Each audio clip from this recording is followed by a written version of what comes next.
I'm making pork meatballs in tomato sauce with linguine.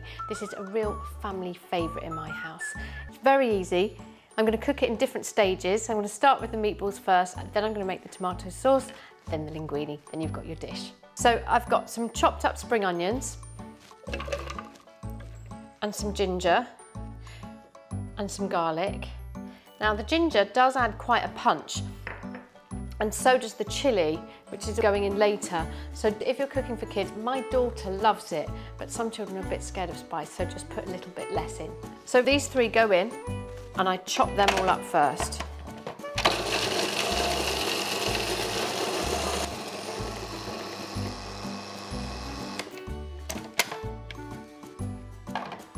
So they're all chopped. Now I'm going to add some pork mince, which is just a little bit different. It's nice to use something different. You know, you're always using, I think, a lot of the time in meatballs, beef or lamb. It's lovely to use the pork. And to this, I'm going to add some breadcrumbs, a little pinch of chilli. Go easy on it.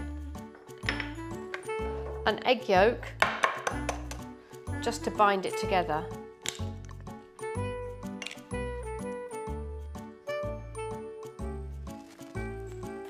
And some soy sauce. Now, cooking for my family, I want to use the best ingredients, and I use Kikkoman because it's naturally brewed. And I think you can put in a nice spoon and mix all of that up.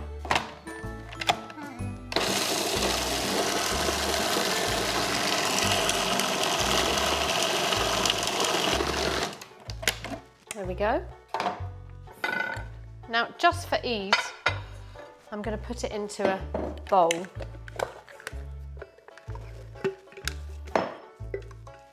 And make sure that's all mixed in, beautifully combined. So I'm going to make little tiny meatballs, so you just get a little mouthful. They pop in your mouth, little tiny ones. I think they're much nicer like that. They cook quicker as well. So you're getting literally a tiny little handful. It does take a while, but I promise you it's worth it. You've got little ones like this.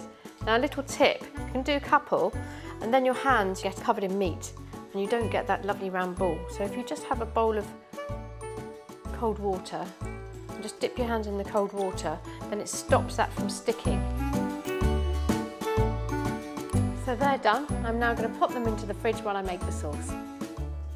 So now I'm going to make the sauce. I've got some star anise here, which really add a depth of flavour to the dish.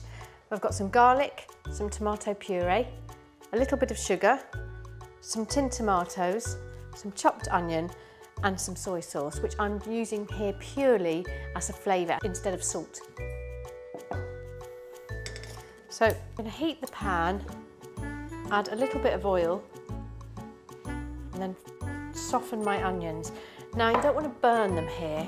You want them to soften, so keep it on a sort of a medium heat and give them that time. You've got all these beautiful ingredients. What you don't want to do is then burn things. So the softer you cook your onions and the slower you cook them, they really release this beautiful, beautiful flavour. And I think it's one of those steps that people sort of forget.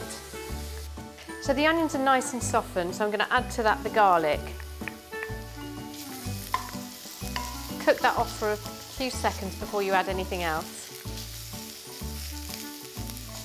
And then I'm going to make a nice paste, so I'm going to use my tomato puree.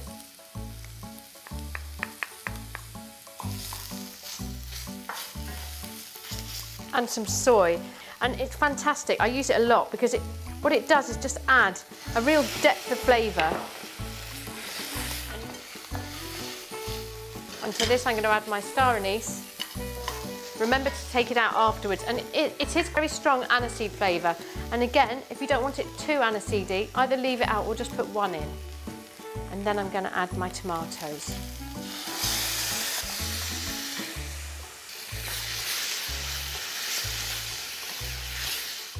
And I'm going to cook this down. I'm actually going to swap over my pans. I'm going to cook this down. If it gets too thick, just loosen it with a bit of water. That will take about 15-20 minutes, but the longer you leave it, the better flavour you're going to have. I'm going to swap that over. on a very low heat. Give this a little taste. And it needs just a pinch of sugar.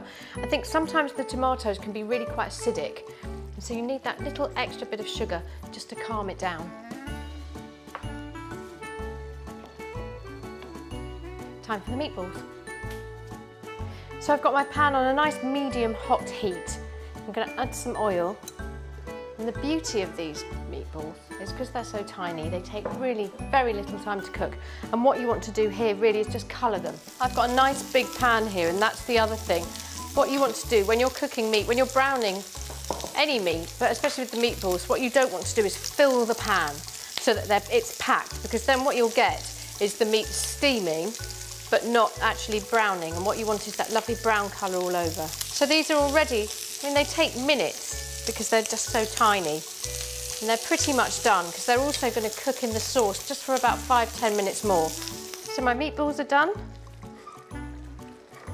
I'm going to take this sauce off and pour it into my meatballs, and just put a little bit of heat under here, just on a tiny bit, just on a really low simmer,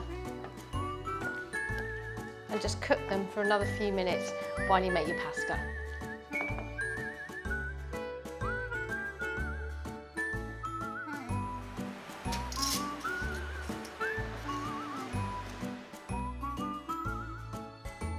So there you have it, meatballs and tomato sauce, a real family favourite.